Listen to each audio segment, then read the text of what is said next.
Bienvenidos sean todos aquellos quienes atienden el llamado de las tinieblas. Mi nombre es Jesús, y antes de compartirles la historia del día de hoy, les queremos preguntar si les gustan las historias de zombies. Pues bien, en esta ocasión les traemos la segunda parte de la historia titulada El tren de las 6:15. Espero que la disfruten. Pedro Palacios, el gobernador, estaba sentado en la silla de su oficina. Solo lo acompañaba una botella de su tequila favorito, de la cual empezó a servirse unos tragos. Su desesperación estaba creciendo. Ya eran casi las 2 de la tarde, y aún no recibía noticias de la gente Mendoza y sus acompañantes.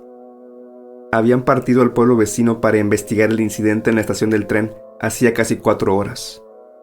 No faltaba mucho para que Benito Guzmán, el acaudalado empresario, mandara a alguien para saber si tenía alguna novedad, o incluso para que se presentara él en persona. En el mejor de los casos, todo marchaba dentro de lo normal, después del ataque de los bandidos. Quizá las líneas del telégrafo de la estación habían sido dañadas durante el combate con los militares, y por eso era que no habían recibido ningún mensaje todavía. Sí, eso debía ser. Al menos, eso era lo que quería pensar. Palacio sabía que, lo más probable, era que todo se había ido al infierno, que lo que él vivió en la hacienda de Guzmán hacía poco más de una semana, ahora estaba pasando en ese pueblo, en una escala mucho mayor. La idea de que eso llegara a la ciudad, que se esparciera por las calles, le aterraba demasiado. No había dormido casi nada desde ese día. ¿Quién iba a pensar que un grupo de salvajes iba a atacar esa tarde, justo en ese momento? Nadie, salvo un círculo muy pequeño de personas, sabía lo que habían planeado después de lo ocurrido en la hacienda. Aunque también, la idea de que el grupo de ladrones era en realidad un grupo mandado por algún rival político, buscando algo en ese tren para incriminarlo, era algo descabellada. De cualquier manera, no podía darse el lujo de pensar que cualquier cosa, por inverosímil que pudiera parecer, estaba fuera de las posibilidades. Muy pronto, tendría que pensar en algo, y así, buscar la manera de evitar algún escándalo. No podía permitir que nada afectara sus aspiraciones de llegar a la silla presidencial en un par de años. Después de 3 o 4 tragos de tequila, aunado al bochorno del calor de esa tarde, empezó a dormitar en su silla, y, en su ensueño, revivió lo acontecido en la hacienda de Guzmán. Un puesto político toma mucho tiempo en conseguirse, sobre todo, uno como el suyo. Palacios había empezado a trabajar como miembro del ayuntamiento en la ciudad, y fue escalando los puestos, hasta llegar a ser alcalde. De ahí, pudo lanzarse como candidato al máximo cargo de su estado. En total, le había tomado casi 15 años para llegar a ser gobernador. En todo ese tiempo, y a través de su carrera política, había aprendido una cosa. Hacerse amigo de los ricos y poderosos era absolutamente indispensable. Esa era la única manera de conseguir recursos para las campañas, que eran mucho más costosas de lo que él mismo hubiera imaginado antes de participar en la política. Aunque todo eso siempre se le facturaba, de una forma u otra, dándole un buen puesto a algún hijo descarriado de esa persona, o votando en contra de alguna ley que pudiera afectar las ganancias de esta otra persona, y así sucesivamente. De hecho, por tratar de ganarse el aprecio, o más bien, el patrocinio, de Benito Guzmán y sus compadres, fue que se vio inmiscuido en este terrible asunto. Un grupo de poderosos habían acordado el pasar un fin de semana en la hacienda del empresario, yendo de cacería, de pesca, y todo lo demás que se le ocurriera al magnate y a sus allegados. Irían un doctor, de apellido Morales, un empresario de textiles, de apellido Rivera, Benito y él, además de un par de guardias de seguridad, para su protección. Por supuesto, hablarían de las cosas que a don Benito le gustaría que pasaran, o también de las que no pasaran, cuando alguien fuera elegido como candidato a la presidencia para las próximas elecciones. Viajaron en carruajes hasta la propiedad, lo cual les tomó un par de horas. Una vez que llegaron, se dieron cuenta que algo raro estaba pasando. Los carruajes se detuvieron antes de llegar a la puerta de acceso, y los hombres, al igual que los guardaespaldas que los acompañaron, bajaron de estos. ¿Qué pasa? ¿Por qué nos detuvimos? Preguntó Benito a los cocheros. Señor Guzmán, es que, mire, sus vacas y su ganado. No podemos pasar, respondió uno de ellos. Todos vieron hacia donde apuntó el hombre. Una cantidad considerable de animales de granja se hallaban pastando, muy quitados de la pena. Vacas, ovejas, cabras, incluso hasta caballos, marchaban por doquier. Afortunadamente, la puerta de acceso estaba cerrada, o de lo contrario, todos los animales habrían salido de la propiedad. Pero, ¿qué demonios? Les ruego que me disculpen, señores. Resolveremos esto de inmediato y podremos entrar a la hacienda. Cochero, entre usted y busque a uno de los trabajadores. Tráigalo aquí de inmediato cuando lo encuentre, por favor, exclamó Guzmán. Sí, señor, dijo el hombre, quien saltó la cerca y se dirigió hacia la propiedad. Pasaron unos cuantos minutos y ni señas del cochero o de algún trabajador de la hacienda. Guzmán tenía un semblante frío, pero Palacio sabía que el millonario estaba enfurecido a más no poder. Sus hombres le estaban causando una gran vergüenza frente a sus amigos, y un grito desgarrador se escuchó en la distancia. Benito caminó hacia la puerta de acceso a su rancho.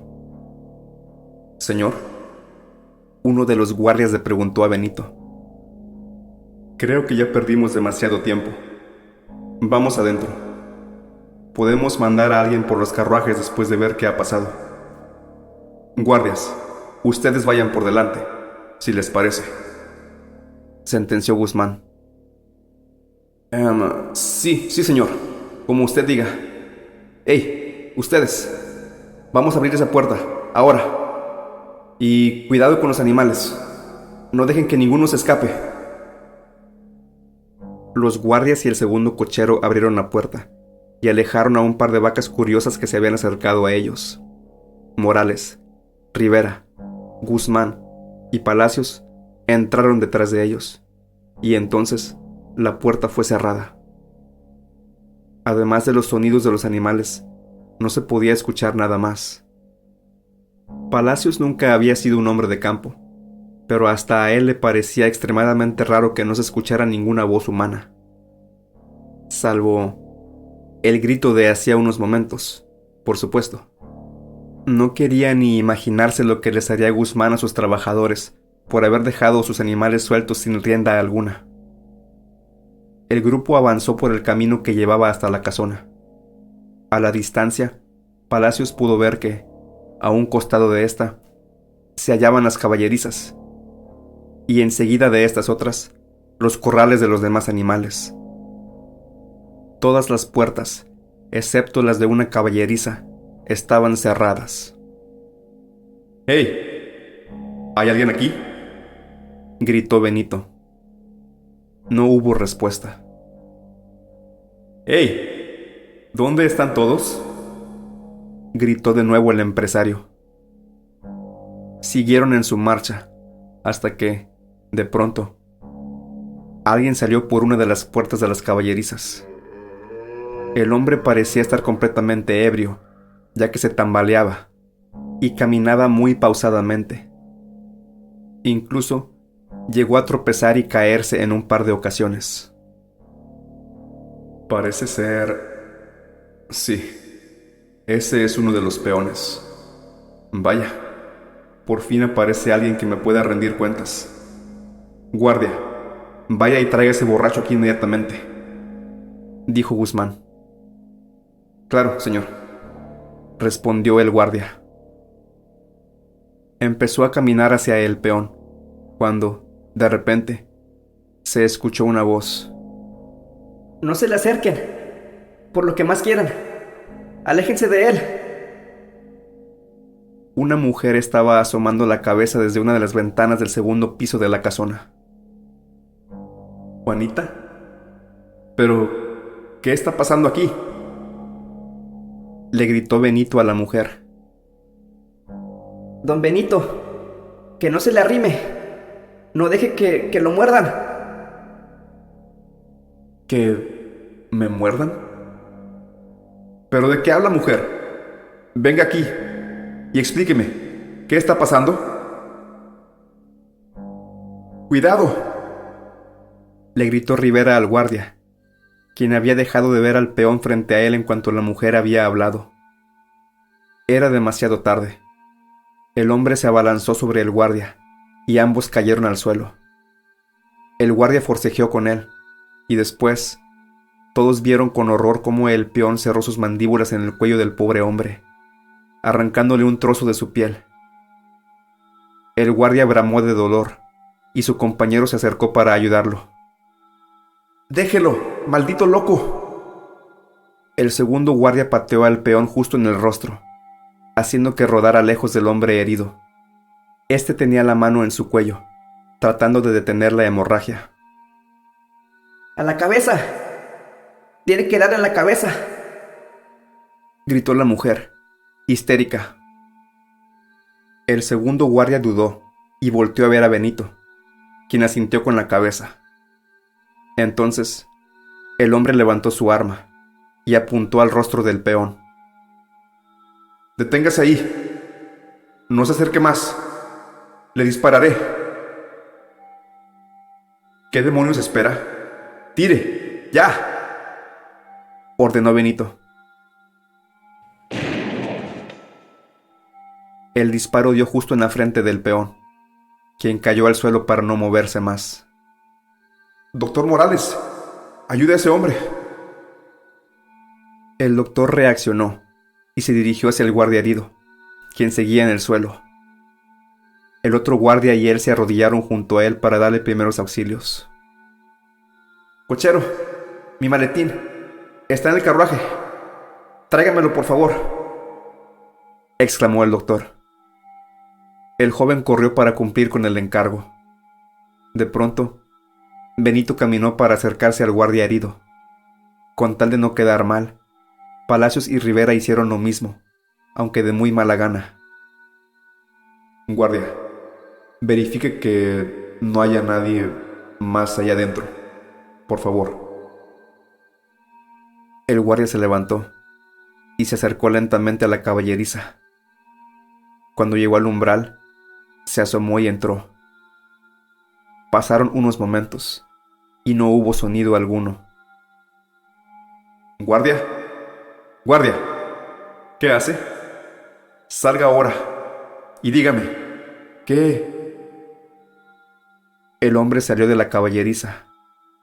La expresión en su cara era una mezcla de horror e incredulidad, y, aunque era de complexión morena, ahora lucía tan blanco como un vestido de bodas. Palacios sabía que todos los guardias de Guzmán tenían experiencia en el campo de batalla, que no era fácil ver a uno de ellos quebrarse tan fácilmente.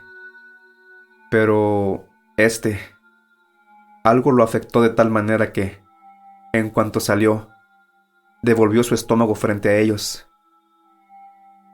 Pero, buen hombre, ¿qué le pasa?, preguntó Rivera. Con un gran esfuerzo, y después de recuperar un poco de aire, el guardia le respondió. El cochero está muerto. En eso, el joven había vuelto con el maletín del doctor, quien se apresuró a prestarle auxilio al guardia herido. Guzmán caminó hasta el umbral de la caballeriza, seguido por Palacios y Rivera. Adentro, vieron algo inimaginable, y comprendieron por qué fue que el guardia se había alterado de tal forma. Justo en medio de la caballeriza, el cochero se hallaba tirado en el suelo.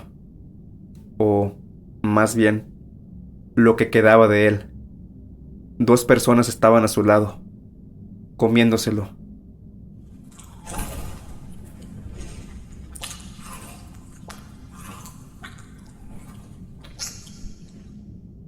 ¿Pero qué? ¿Qué es esto, Benito? ¡Haga algo! ¡Por Dios!, gritó Rivera. Guardia, deme su arma, dijo Benito. El guardia, quien aún no se recuperaba del todo, extendió su mano y le pasó la pistola a Guzmán, quien siempre había sido un muy buen tirador. Desde donde estaban, les gritó al par de enajenados: «Oigan, aquí». Las dos figuras levantaron sus cabezas y los vieron fijamente, para instantes después ponerse de pie y caminar hacia ellos.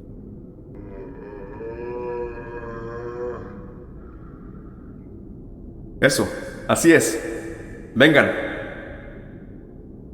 Benito, por lo que más quiera, ya dispare, imploró Rivera.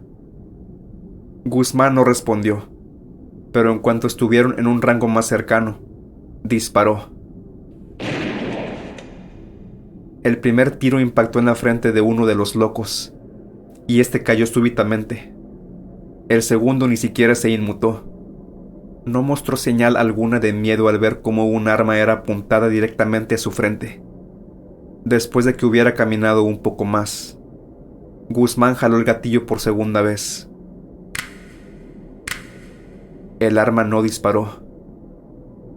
¿Pero qué?, dijo Benito, golpeando el barril del arma con la palma de su mano. «Guardia, ayuda, deténgalo», gritó Palacios, aterrado al ver que la figura ya casi estaba encima de ellos.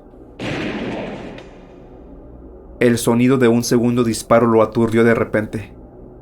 Volteó para ver cómo el otro hombre también se desplomó frente a ellos. Estas cosas a veces fallan y... tienes que mostrarles quién es el que manda, dijo Benito. Palacio se sintió desconcertado al ver a Guzmán. El empresario, lejos de mostrar miedo u horror, parecía estar extasiado. Se dirigió al cadáver del cochero para verlo más de cerca. Pobre diablo. Ya no podemos hacer nada por él. Salgamos a ver cómo va el doctor con su paciente, dijo el empresario. Al salir, el doctor Morales los puso al tanto. Bien, caballeros. La herida en sí no es tan grande como pensé en primera instancia. Así que pienso que podría recuperarse, si podemos llevarlo a la ciudad ahora mismo. No, respondió Benito. ¿No? Pero, ¿cómo? No iremos a ningún lado hasta saber qué demonios está pasando aquí. ¿Y en dónde están los demás trabajadores? Juanita, le dije que bajara de ahí. Venga ya. No puedo, don Benito. Hay más caminando por toda la casa. No sé cuántos sean. Guzmán vio a todos los presentes. Parece que no hemos terminado todavía, señores. Cochero, doctor, permanezcan junto al herido. Guardia, usted vendrá conmigo. Rivera, Palacios, ¿saben cómo disparar? Yo... no, la verdad no, dijo Rivera. Yo tampoco... no, nunca lo he hecho, comentó Palacios. Bien, entonces les daré una lección rápida. Apunten a su objetivo y jalen del gatillo. Sencillo, ¿no? Cada arma tiene 6 tiros, así que deben de recargarla lo más rápido que puedan. Traten de conservar munición. Disparen solamente cuando estén seguros que darán en el blanco. Y ante todo, no se alteren. Mantengan la calma y se mantendrán con vida. Recuerden que la cabeza es su punto débil. ¿Entendieron? Guardia, dele su segunda arma a Rivera. Palacios, tome el arma del guardia herido. Asegúrense de recargarlas antes de entrar. Unos minutos después, se hallaban frente al umbral de la puerta de la casona. Podían escuchar pasos lentos y torpes al otro lado. Caballeros, espero que estén listos. Guardia, abra usted la puerta. Con cuidado, por favor.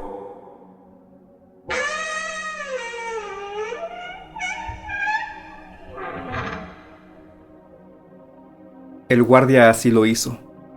De inmediato, vieron cómo varias figuras se movieron en su dirección. Palacios no pudo distinguir cuántas exactamente. Entonces, las detonaciones empezaron.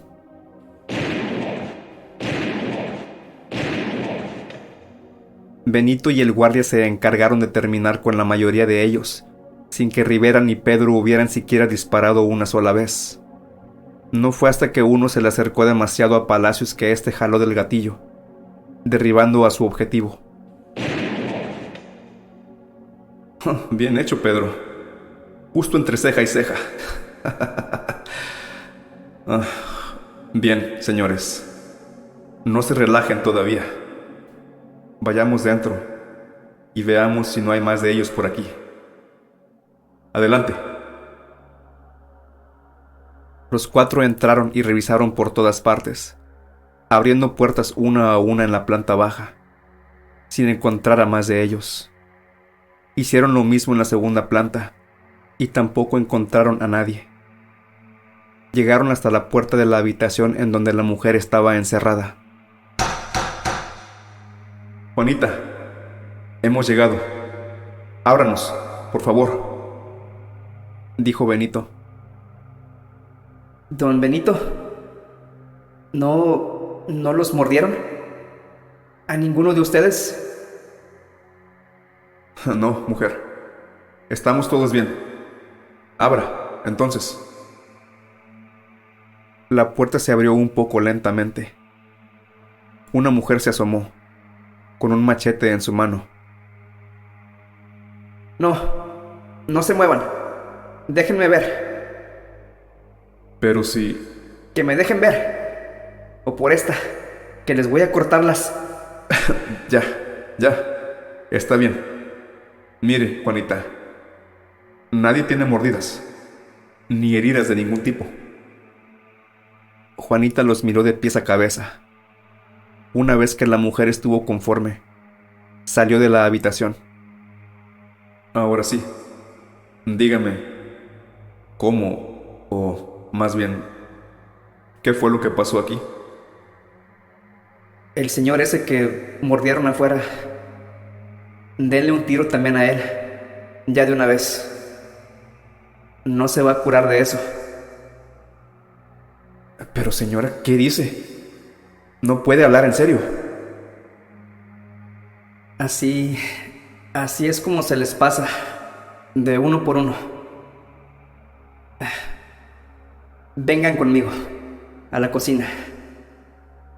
Tengo casi 2 días encerrada ahí y no he comido nada.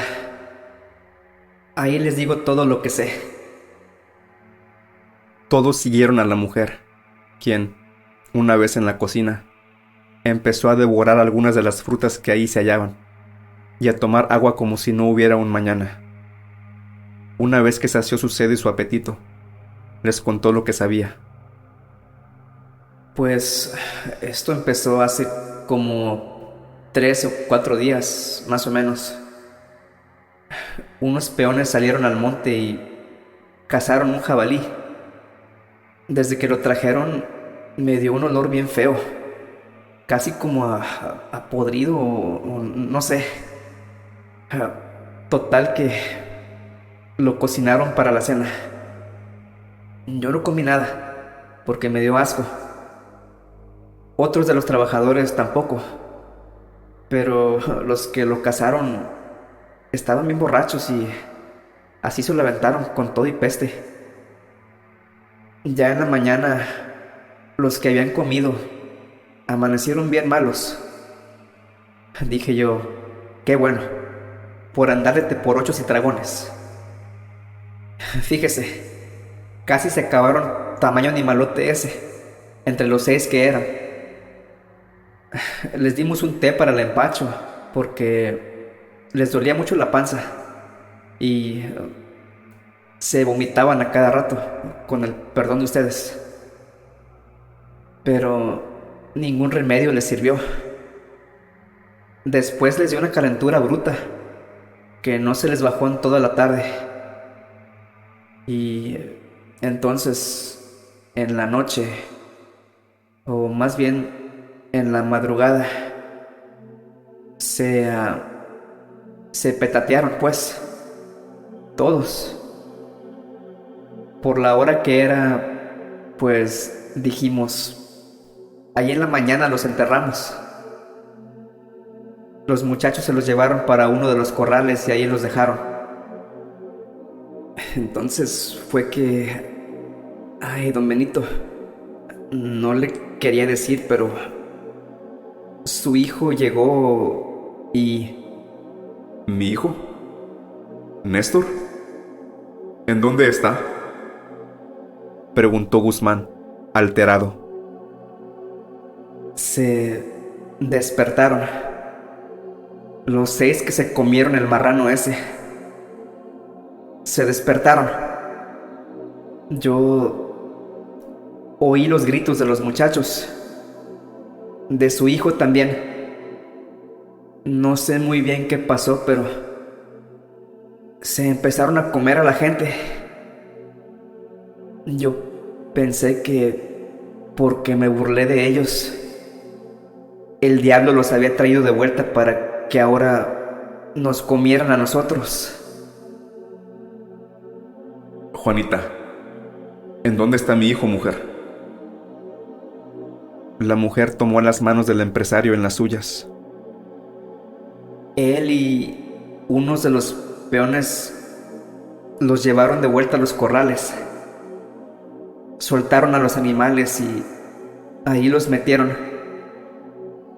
Pero a unos peones los mordieron. Quisieron detenerlos por las buenas, pero no. Entonces fue que le dieron unos machetazos en la cabeza a uno de ellos y ese ya no se paró. Néstor, hijo, ¿en dónde estás? Don Benito, pues fíjese que no me di cuenta, pero cuando llegó su hijo también le entró a lo que había quedado del marrano ese y pues no nada más él. Otros que venían con él también comieron. Cuando se dieron cuenta que así se ven enfermados los primeros, todos se encerraron en el corral ese. Y ya no están vivos. Pero siguen caminando. Guardia, acompáñame al corral. Vamos ya. Bramó Benito. Los hombres salieron a toda prisa y corrieron hasta los corrales. El guardia esperó a que Benito le ordenara abrir la gran puerta de madera, y una vez que el millonario se lo autorizó, así lo hizo.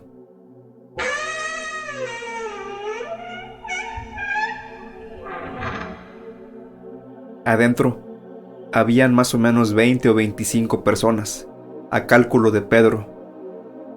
En cuanto vieron que la puerta se había abierto, las figuras voltearon sus miradas hacia el umbral. El guardia levantó su arma y estaba a punto de disparar, cuando, de pronto, Benito le gritó: ¡No dispare! Ahí está... Néstor. ¿Eres tú, hijo? Una figura vestida de traje estaba entre las primeras del grupo. Cualquier semblanza de reacción alguna estaba ausente de su rostro. Hijo, pero... ¿qué?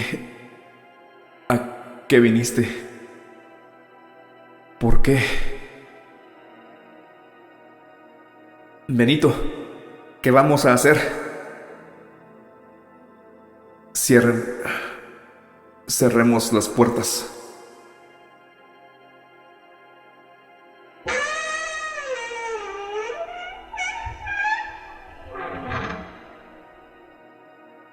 Palacios no recordaba muy bien lo que había pasado después. Habían regresado a la casona y empezado a beber. En algún momento de la velada, el primer guardia, el que había sido mordido, falleció, solo para levantarse de nuevo minutos después. Benito fue quien le dio el tiro de gracia. Pasaron el resto de la noche en vela y emborrachándose. Temprano por la mañana, regresaron a la ciudad, pero solo después de que Benito les hubiera hecho prometer que no discutirían lo que había transcurrido ahí con nadie. Palacio se sentía envuelto en una especie de nube de suciedad, y solo ansiaba darse un buen baño en cuanto llegara a la ciudad. Varios días después, recibió la visita de Benito en su oficina. Buenas tardes, Palacios. Buenas tardes, Guzmán. ¿Qué se le ofrece? Vengo a proponerle un plan que tiene que ver con lo que... bueno, ya debe usted saber. ¿Un plan? ¿Qué tiene en mente, Benito? Usted sabe que soy dueño de la mina en un pueblo que está aquí cerca, ¿verdad? Bien, pues... como le dije en esa ocasión, me interesa mucho que nadie sepa lo que pasó. Nunca. Entonces, el doctor Morales también está de acuerdo con que esa, llamémosle, enfermedad, es sumamente interesante.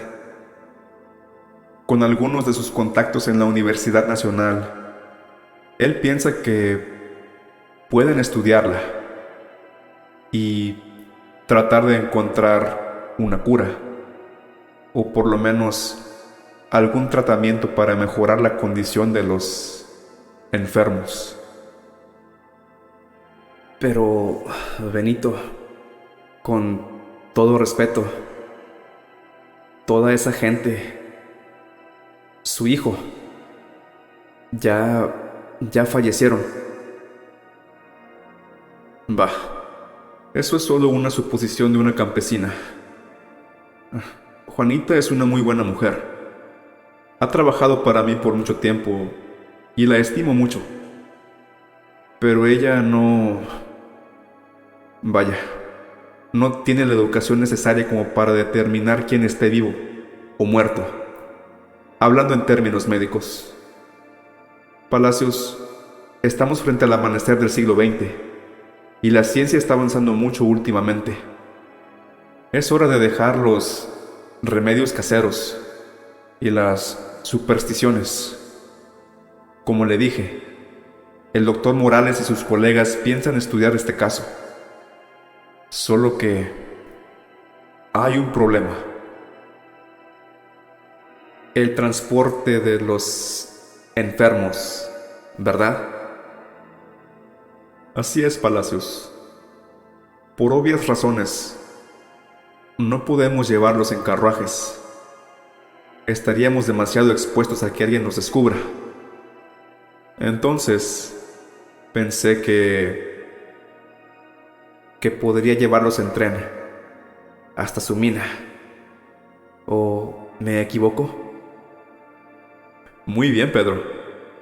Me está usted demostrando que tiene la inteligencia necesaria como para sentarse en esa silla, en el Palacio Presidencial. Créame que estaría muy inclinado a apoyarlo con mi fortuna e influencias, si usted se pone de mi lado en esto. Palacios sabía que lo que estaba por hacer era casi como hacer un trato con el mismísimo demonio. Pero, al fin y al cabo, él era un político ambicioso. Para llegar a las más altas esferas, tendría que hacer algunos sacrificios y favores a gente poderosa. Se levantó de su silla y fue hacia la pared, en donde había un mapa de la red ferroviaria del estado. Si encuentra usted la manera de llevarlos a un lugar remoto, digamos, esta estación de aquí, ahí habrán personas de mi absoluta confianza, quienes le podrán ayudar a subirlos a un vagón de carga. Sin ventanas, por supuesto. Entonces, ese vagón podrá ser llevado hasta el pueblo, y allí usted podrá esconderlos en su mina. Imagino que ya debe usted haber escogido algún túnel, lejos de los principales. ¿No es así? Me alegra que nos entendamos mutuamente, Palacios. Deje usted esos detalles en mis manos. ¿Cuándo podríamos hacer el transporte? Pedro volvió a su escritorio y se sentó de nuevo. Sacó un libro grueso de un cajón y dio la vuelta a las páginas hasta llegar a la que buscaba.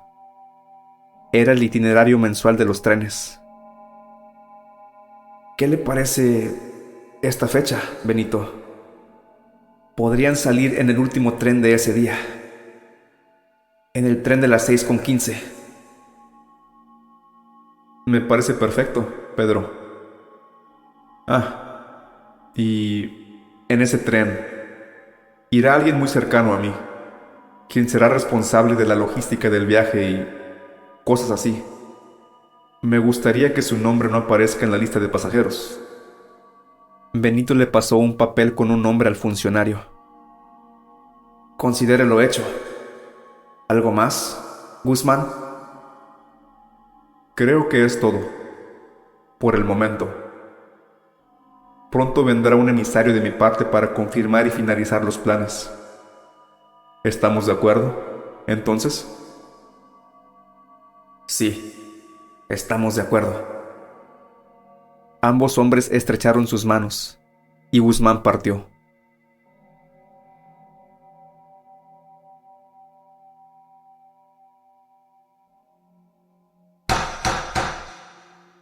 Se escuchó un golpe en la puerta. Palacios se sobresaltó y despertó de su siesta. Sí, diga. Señor, tiene un visitante. Es el señor Guzmán. Sí, hágalo pasar, por favor. Benito no tardó en hacer su aparición. Buenas tardes, Pedro. No interrumpo nada importante, ¿verdad? Buenas tardes, Benito. No, solo estaba pensando. Si ha venido a preguntarme si he tenido noticias de los agentes, la respuesta es que...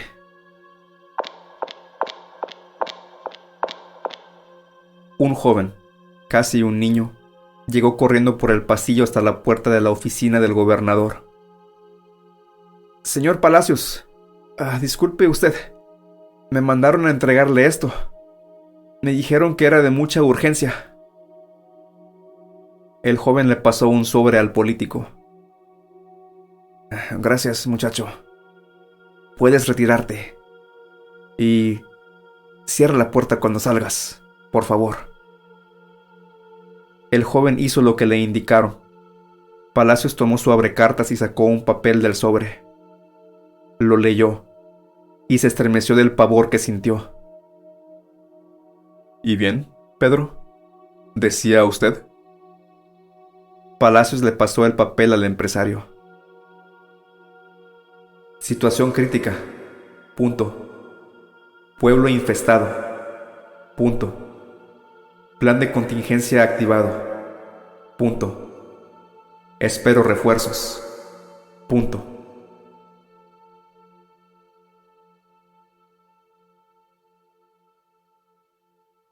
Esta ha sido la segunda parte de la historia titulada El tren de las 6:15. Espero que la hayan disfrutado.